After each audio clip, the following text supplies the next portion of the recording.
IT job కోసం try చేస్తున్నారా? Coding tutor లో ట్రైనింగ్ తో పాటు స్టైఫండ్ అండ్ 100% జాబ్ గ్యారంటీ. నమస్తే, నేను Keshav. Welcome to Suman TV.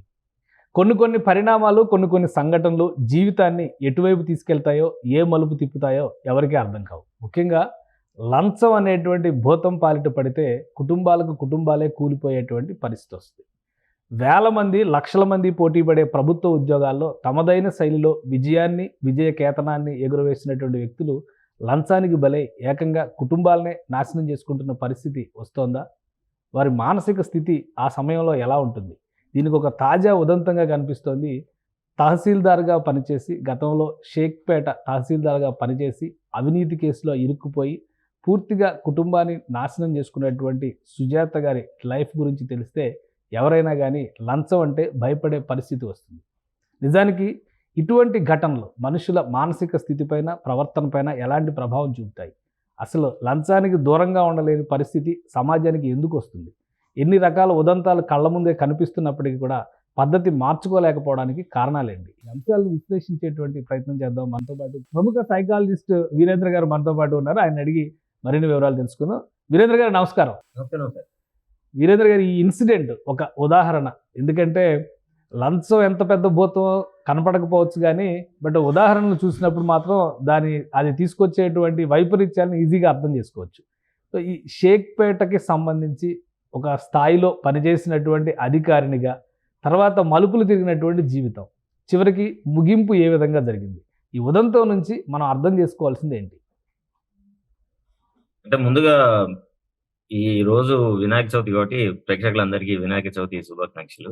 ఇప్పుడు మీరు చెప్పిన కేస్ స్టడీ చూస్తే, ఈవెన్ గతంలో లాస్ట్ 1 year బ్యాక్ అనుకుంటా, ఢిల్లీలో ఇట్లానే హస్బెండ్ ఏసీబీ ట్రాప్ చేశారు. అరెస్ట్ అయితే భార్య సూసైడ్ చేసుకుంది.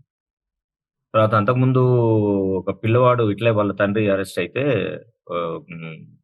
ఛత్తీస్గఢ్లో ఇక్కడ అనుకుంటా, పిల్లోడు వాళ్ళ కొడుకు టీనేజర్ సన్ సూసైడ్ చేసుకున్నాడు. ముందుగా ఈ ఉద్యోగంలో ఉన్న, ప్రభుత్వ ఉద్యోగంలో ఉన్న వాళ్ళు ఎవరైనా సరే, వాళ్ళు మీరు అన్నట్టు లక్షల మందితో పోటీని ఎదుర్కొని వాళ్ళు దానిలో విజేతలుగా అయ్యి తర్వాత ఉద్యోగాన్ని నేర్పుతూ ఉంటారు.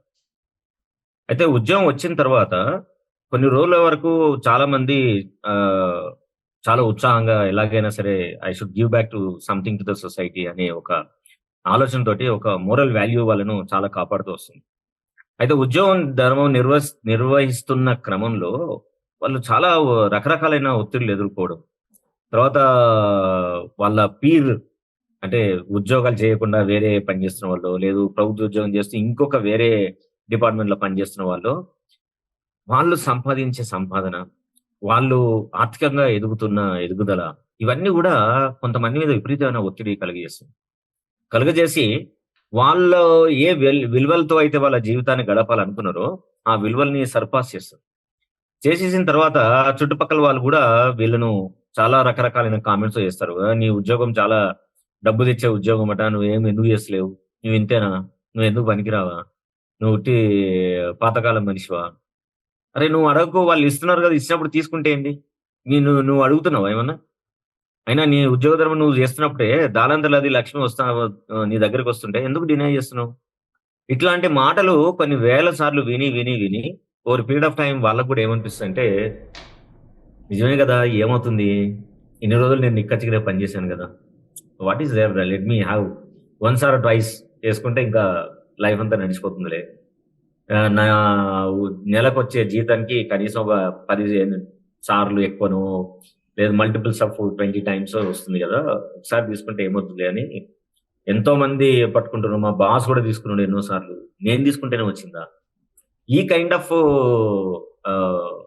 ఇంటర్నల్ గా వాళ్ళతో వాళ్ళే ఒక రకమైన ఒక నెగోషియేషన్ థాట్ ప్రాసెస్ లోకి వెళ్ళిపోయి and they start taking the fight. This is ఒక రీజన్. రెండో రీజన్ ఏంటంటే, కొందరు నిజంగానే వాళ్ళ థాట్ ప్రాసెస్ ఇట్లా ఉంటుంది.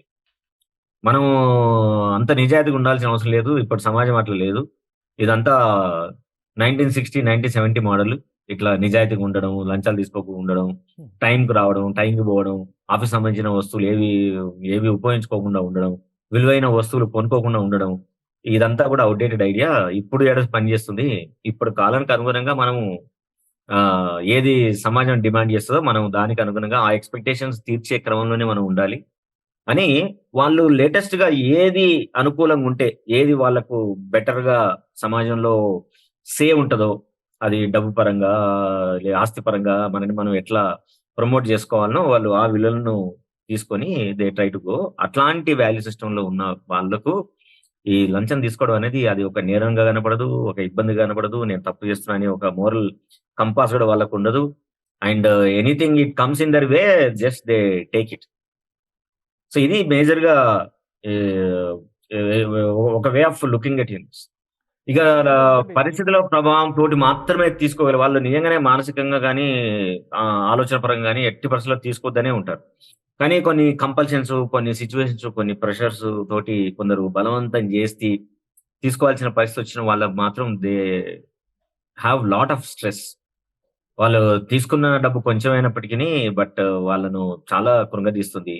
దాంతోటే ఇలాంటి ఒత్తిళ్లతోటే వాళ్ళ అనారోగ్య సమస్యలు ఎత్తుతాయి. బీపీ జనరేట్ అవుతుంది, నిద్ర పట్టే సమస్యలు ఉంటాయి, తర్వాత షుగర్ అటాక్ అవుతుంది, థైరాయిడ్ డిస్టర్బెన్స్ వస్తుంది, తర్వాత స్పైన్ ఇష్యూస్ వస్తాయి, యాంగ్జైటీ జనరేట్ అవుతుంది.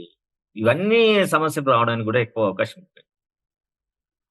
కానీ ఇక్కడ ఈ ఉదంతాన్ని చూస్తే మనం షేక్పేటలో జరిగినటువంటి ఇన్సిడెంట్ ఆల్మోస్ట్ ఒక 4 సంవత్సరాల క్రితం లంచం కేసులో ఆమెని, సుజాత గారిని ఏసీబీ అదుపులోకి తీసుకుంది. ఆ తర్వాత జరిగినటువంటి పరిణామం ఇన్స్టెంట్గా ఆమె భర్త రియాక్ట్ అయినటువంటి విషయం. అంటే ఎందుకు ఆయన ఆత్మహత్య చేసుకోవాల్సిన, ఇప్పుడు మీరు చెప్పిన 2 వెర్షన్స్లో ఆయన ప్రభుత్వ ఉద్యోగి అయినప్పటికీ కానీ ఇక్కడ ఆయన కాదు పట్టుబడింది, అంత ఎమోషనల్గా తీసుకుని ఆయన ఇమ్మీడియట్గా ఆత్మహత్యకు పాల్పడ్డారు. తర్వాత మొత్తం కథ అంతా మారిపోయింది. సో ఎందుకు అంత సెన్సిటివ్గా ఆయన రియాక్ట్ అయినట్టు? అంటే ఇప్పుడు కుటుంబం అంటే అదే కదండి. కుటుంబంలో ఉన్న వ్యక్తులందరూ కూడా అర్థం చేసుకోవాల్సింది ఏంటంటే, కుటుంబంలో ఉన్న ప్రతి వ్యక్తి కూడా ఇంకో వ్యక్తితోటి ఎమోషనల్ కనెక్ట్ అయి ఉంటారు. నువ్వు వేరు నేను వేరే అనే భావం ఉండదు. ఎందుకంటే కుటుంబంలో ఏ ఒక్కరి ఎఫెక్ట్ అయినా సరే ఆ ఎఫెక్ట్ కుటుంబంలో ఉన్న వాళ్ళందరి మీద పడుతుంది.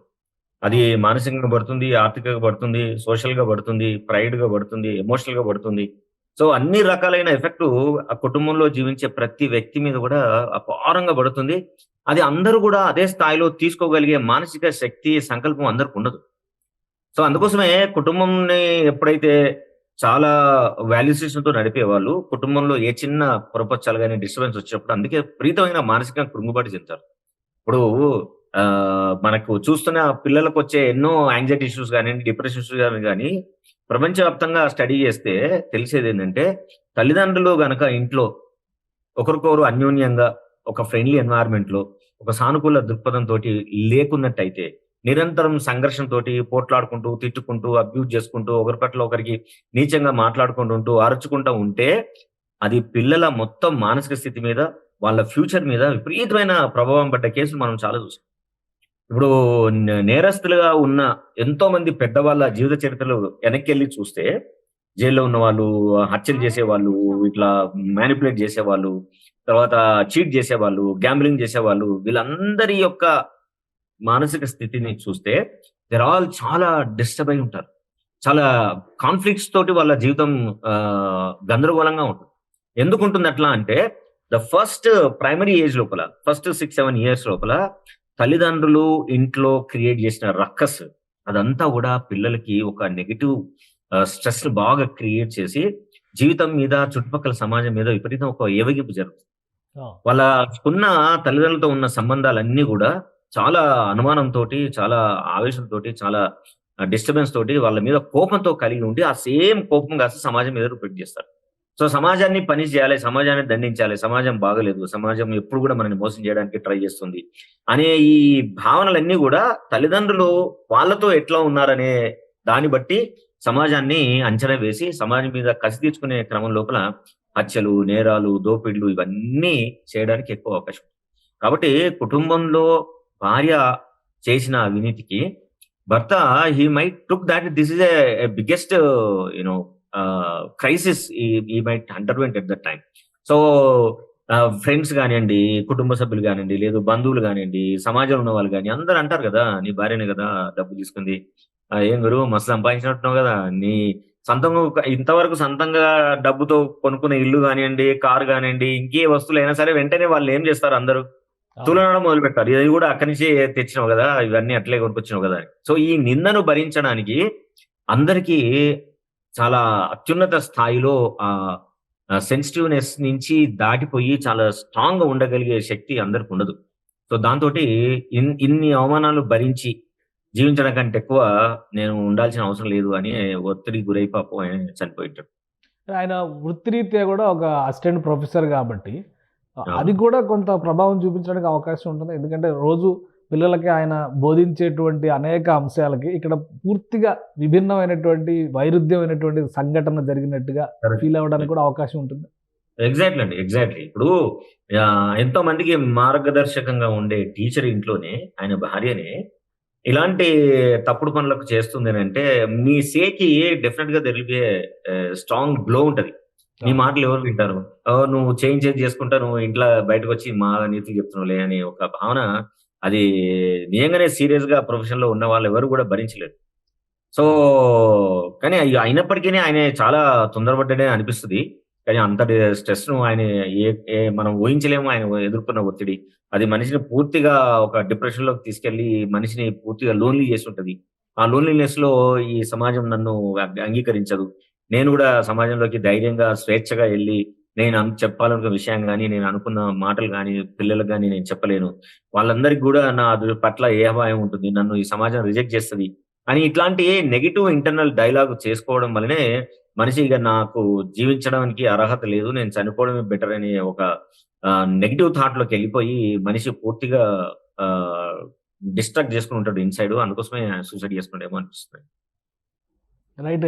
గతంలో కూడా 2-3 ఇన్సిడెంట్స్ హైదరాబాద్ పరిధిలోనే జరిగినాయి. ఇలానే మల్కాజ్గిరి బహుశా ఈసీఐల ఆ ఏరియాలో ఒక తహసీల్దార్ ఏకంగా జైల్లో సూసైడ్ చేసుకున్నటువంటి పరిస్థితి మనం చూసాం.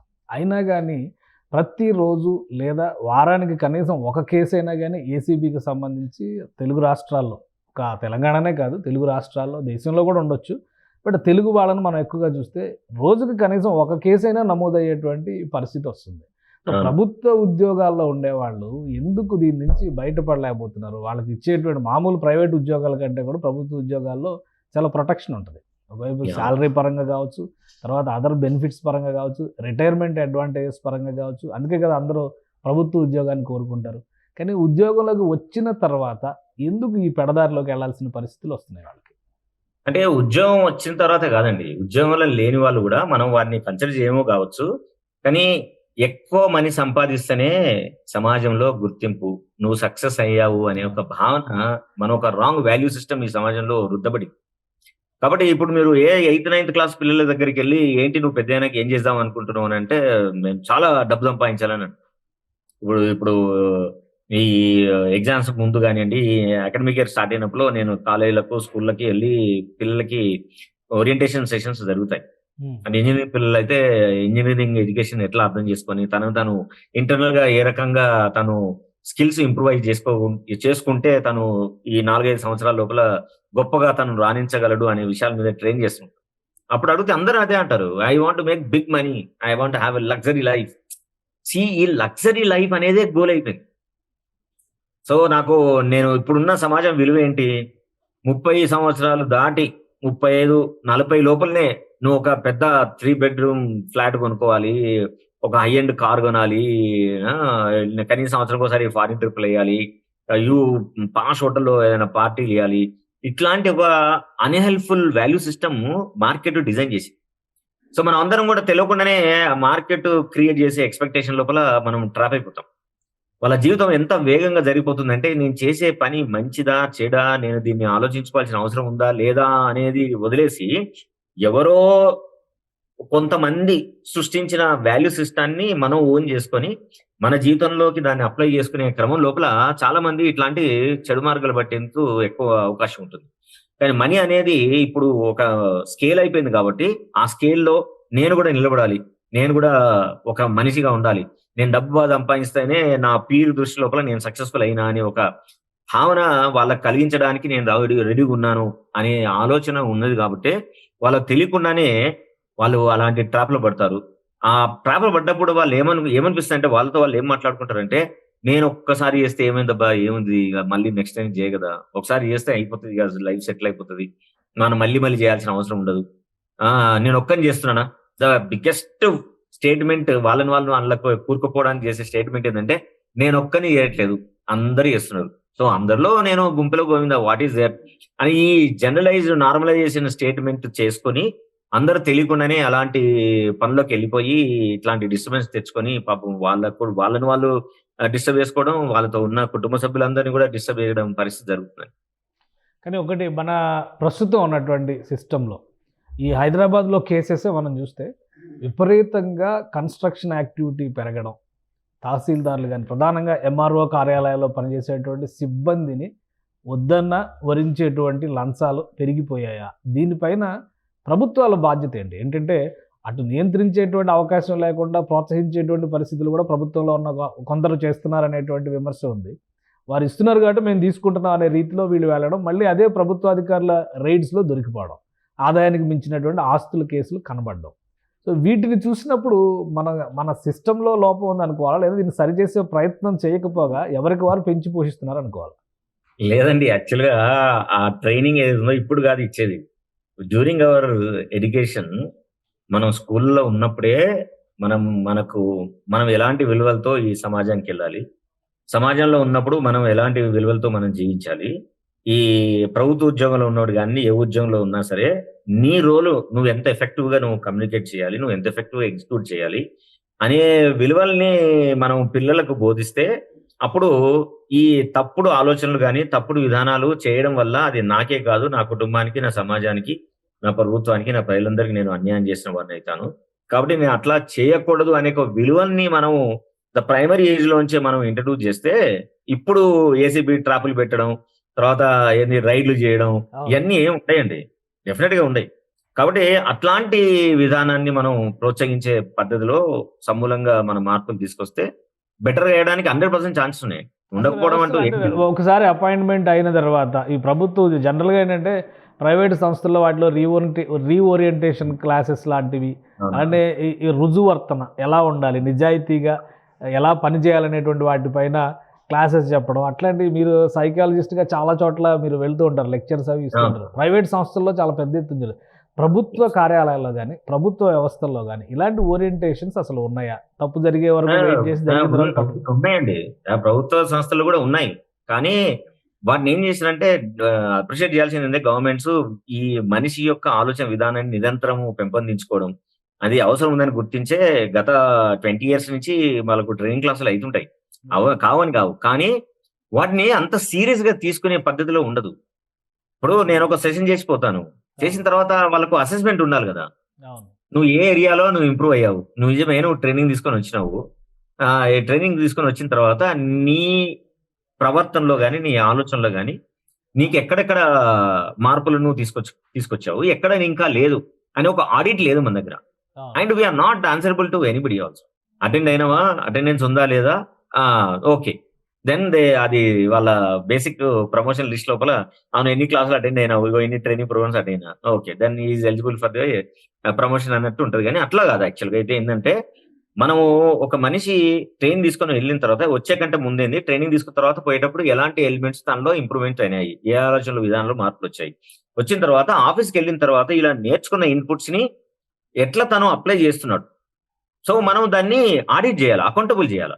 చేసి నిరంతరం దాన్ని అసెస్మెంట్ చేసుకుంటూ ఉంటే మనిషిగా గొప్పగా మారుతాడు. అలాగే ఒక ప్రొఫెషనల్ కూడా ప్రభుత్వ ఉద్యోగంలో కానీ లేదు వేరే ఉద్యోగంలో ఉన్నా సరే తాను ఎఫెక్టివ్ గా బెటర్ హ్యూమన్ బీయింగ్ గా ఎవాల్వ్ కావడానికి ఎక్కువ అవకాశం ఉంటుంది. కానీ మన దగ్గర ఆ వ్యవస్థ లేదు. ట్రైనింగ్ ప్రోగ్రామ్స్ ఉన్నాయి, అటెండ్ అవుతున్న లేదా ఉంటుంది, నేర్చుకుంటారు, వింటారు, అది క్లాసులు అయిపోగానే వాళ్ళ ఇంటికి వాళ్ళ జీవితానికి ఎక్కడ అప్లై చేయరు. వాళ్ళ అంటే ఎట్లా తెలుస్తుంది మనకనంటే ఒక 2-3 ట్రైనింగ్ అయిపోయిన తర్వాత మనం ఫస్ట్ 2 ట్రైనింగ్ లో ఇచ్చిన వాటి గురించే వాళ్ళు వచ్చి కొన్ని ప్రశ్నలు ఇస్తారు మనకి, ఇంట్లో ఇట్లా జరుగుతుంది సార్ ఏం చేయాలంటే. అదేంటి మనం last time for example emotions గురించి ఉందనుకోండి, మనం లాస్ట్ సెషన్ లో ఎమోషనల్ ఇంటెలిజెన్స్ గురించి ట్రైనింగ్ ఇచ్చాం కదా, అది ఎందుకు ఉపయోగపడలేదు, అవును అది ఆఫీస్ కోసంగా సార్ అంటారు. చిత్రం అంటే ఒక వ్యక్తిగా ఇంటిగ్రేటెడ్ పర్సనాలిటీ కోసం ఉపయోగించే ఏ స్కిల్ అయినా సరే వాళ్ళు వ్యక్తిగా ఇంప్రూవ్మెంట్ కోసం వదిలేసి ఓన్లీ ఒక పర్టికులర్ రోల్ కి, అంటే ఒక ప్రొఫెషనల్ రోల్ కే అప్లై చేస్తే అది నేర్చుకున్నట్టు ఎట్లయితుంది? ఇట్స్ కాదు కదా. సో నువ్వు వ్యక్తిగా ఎదగాలంటే ఏంటి, దానికి సంబంధించి ఆడిట్, దానికి సంబంధించిన అసెస్మెంట్, దానికి సంబంధించిన అకౌంటబిలిటీ ఇవన్నీ చేస్తే తప్పకుండా మనం ఈ సమస్య నుంచి వాళ్ళని విత్డ్రా చేయొచ్చు. ఇలాంటి సూసైడ్ కానివ్వండి, డిప్రెషన్ పోవడం కానివ్వండి, ఇవన్నీ కూడా మనం మినిమైజ్ చేయొచ్చండి. So it's a continuous process. Evolution అనేది రెగ్యులర్ జరుగుతూ ఉంటది. మనిషి యొక్క గొప్పతనం ఏంటి అంటే నిరంతరం మార్పు చెందుతూ ఉండడం. మనం 20 సంవత్సరాల క్రితం మనిషి ఎట్లున్నాడో ఇప్పుడు అట్లా లేడు. ఎన్నో రంగాల గురించి విపరీతంగా ఆలోచించగలుగుతున్నాడు. బెటర్మెంట్ కోసం చూస్తున్నారు. ఎంతో మందికి సాయం చేసే స్టేజ్ లో ఈ రోజున సమాజం ఎవాల్వ్ అయింది. ఇప్పుడు వరదలు వచ్చినాయి, చాలా మంది సాయం చేస్తారు రోడ్డు మీదకి వెళ్ళి. సో అదే చదువుకోలేని పిల్లవాడు నేను చదువుకోవట్లేకపోతున్నాను, నాకు డబ్బు లేదు అని అంటే ఎంతో మంది మొక్కుముఖం తెలియని వాళ్ళు కూడా వాళ్ళు డబ్బులు డొనేట్ చేస్తున్నారు. అంటే ఏంటి, సమాజం మానవీయంగా ఎదుగుతూ ఉంది. కాబట్టి ఎందుకు ఎదిగింది, ఎందుకంటే ఎడ్యుకేషన్ పెరిగింది కాబట్టి మనము గనక రైట్ డైరెక్షన్ లో గనక ట్రైన్ చేసి వాళ్ళకు వచ్చే కాన్సిక్వెన్స్ ఆఫ్ దిస్ బ్రైబ్ ఏ రకంగా వ్యక్తిగా నిన్ను దిగజారుస్తుంది, ఏ రకంగా అది నీ కుటుంబాన్ని ఇన్ఫ్లుయెన్స్ చేస్తుంది, మనం ఎందుకు ఇంత మోరలిస్ట్ గా ఉండాలా, ఎందుకు అంత వాల్యూ సిస్టమ్ ని నేను కరెక్ట్ గా పాటించాలి ఉద్యోగం చేసేటప్పుడు అనే వాటి గురించి రెగ్యులర్ గా కనుక మనం ట్రైన్ చేసి మన దగ్గర ఉన్న ఈ హైరార్కీ సిస్టాన్ని కనుక ఎస్టాబ్లిష్ చేసి ఒక ఓపెన్ ఎన్వైరన్మెంట్ లోపల అందరూ మాట్లాడుకోగలిగే స్టేజ్ ఉంటే డెఫినెట్ గా ఇట్ ఈస్ పాసిబుల్ అండి. ఇదేం ఇంపాసిబుల్ థింగ్ ఏం కాదు. అండ్ వీరేంద్ర గారు, మీరు ఏం సలహా ఇస్తారు ఇప్పుడు వాళ్ళ కుటుంబంలో? నెక్స్ట్ వాళ్ళ పిల్లలు కావచ్చు, ఇప్పుడు ఆల్రెడీ భర్త చనిపోవడం, తర్వాత ఆమె డిప్రెస్ అవ్వడం, అనారోగ్య కారణాలు దానికి తోడవడం, మొత్తానికి ఒక కుటుంబం కూలిపోయినట్టు అయింది. సో వాళ్ళ పిల్లలు కానీ మిగతా వారు కానీ ధైర్యంగా ముందుకు జీవిత ప్రస్థానాన్ని కొనసాగించాలంటే మీరు ఏం సలహా ఇస్తారు ఒక సైకాలజిస్ట్ గా? వాళ్ళ పిల్లలకి మనం డెఫినెట్ గా ఒక సపోర్ట్ సిస్టమ్ జనరేట్ చేయాలండి. ఏంటంటే ఇప్పుడు వాళ్ళ అమ్మా నాన్న ఏ రకాలైన బలహీనత వల్ల, ఏ రకమైన బాధల వల్ల, ఏ రకమైన మెంటల్ హెల్త్ ఇష్యూస్ తోటి వాళ్ళు అట్లాంటి ఒక డ్రాస్టిక్ స్టెప్ తీసుకోగలిగారో పిల్లల్ని దాని నుంచి పూర్తిగా ఎఫెక్ట్ కాకుండా ఉండరు. డెఫినెట్ గా ఎఫెక్ట్ అవుతారు. కానీ వాళ్ళ జీవితం ప్రోగ్రెస్ కావడానికి సమాజం నుంచి వచ్చే వ్యతిరేకత కానీ, వాళ్ళ సమాజం నుంచి వచ్చే క్రిటిసిజాన్ని కానీ వాళ్ళ పట్ల విపరీతమైన కోపంతో, ద్వేషంతో సమాజాన్ని చూడకుండా వాళ్ళ జీవితాన్ని కూడా చాలా ఎఫెక్టివ్ గా, బెటర్ గా మార్చుకునేందుకు చాలా అవకాశాలు ఉన్నాయి. So try to focus on the positive side of your life and you need to progress so that you can grow beyond all these disturbances what your parents encountered అనేది మనం చెప్పొచ్చు. Right. Thank you Virendra గారు, మీరు వివరణ ఇచ్చినందుకు. ఇది ఒక తహసీల్దార్గా ఉన్నత స్థాయిలో ఉండి అవినీతి కేసులో ఇరుక్కొని సుజాత గారి ఫ్యామిలీ, ఆమె భర్త, ఆమె కూడా ఇప్పుడు కాలం చేసినటువంటి పరిస్థితి. ఇలాంటి ఉదంతమే హైదరాబాద్ కేసర ఎంఆర్ఓ ఆఫీసుకు సంబంధించిన తహసీల్దార్ విషయంలో కూడా జరిగింది. ఆయన జైల్లో ఉండగానే సూసైడ్ చేసుకున్నారు. ప్రభుత్వ ఉద్యోగం సాధించడానికి అనేక కష్టాలను వచ్చి ఎంతో పోటీని తట్టుకుని విజయం సాధిస్తున్నటువంటి వారు ఎందుకు ఈ అవినీతి వైపు, లంచగొండితనం వైపు వెళ్ళి జీవితాల్ని నాశనం చేసుకుంటున్నారనేది వాళ్ళే ఆలోచించుకోవాలి. ఎందుకంటే లంచం అనేది ఒక కుటుంబాన్నే కాదు, ఒక రాజ్యాన్నే కూల్చేస్తుంది. దానికి అనేక ఉదాహరణలు ఉన్నాయి. ఒక పెద్ద ఉదాహరణ హైదరాబాద్ సంస్థానానికి సంబంధించినటువంటి ఉదాహరణే ఉంది. కుతుబ్షాహీ రాజ్యాన్ని ఓడించిందే లంచాల కారణంగా. సో లంచం అనేది ఒక వ్యక్తి విచ్ఛిన్నానికి కాదు, సమాజ విచ్ఛిన్నానికి, రాజ్య విచ్ఛిన్నానికి, దేశ విచ్ఛిన్నానికి కూడా బీజం వేసేటువంటి ఒక విషపు చొక్క అనేటువంటి అభిప్రాయం సమాజంలో పెరగాల్సినటువంటి అవసరం ఉంది. ప్రభుత్వ అధికారులుగా బాధ్యతలు తీసుకున్న వారు మరింత నిబద్ధతతో పనిచేయాల్సినటువంటి అవసరం ఉందని, దానికి తగిన శిక్షణను కూడా చేసుకోవాల్సినటువంటి మార్గాలను ఎంచుకోవాల్సినటువంటి అవకాశాలను చూడాలనేటువంటి మాటని వీరేంద్ర గారు చెప్తున్నారు. ఇది special discussion. Keep watching. Suman టీవీలో మీ పర్సనల్ అండ్ బిజినెస్ ప్రమోషన్స్ కోసం కింది నెంబర్కి కాంటాక్ట్ చేయండి.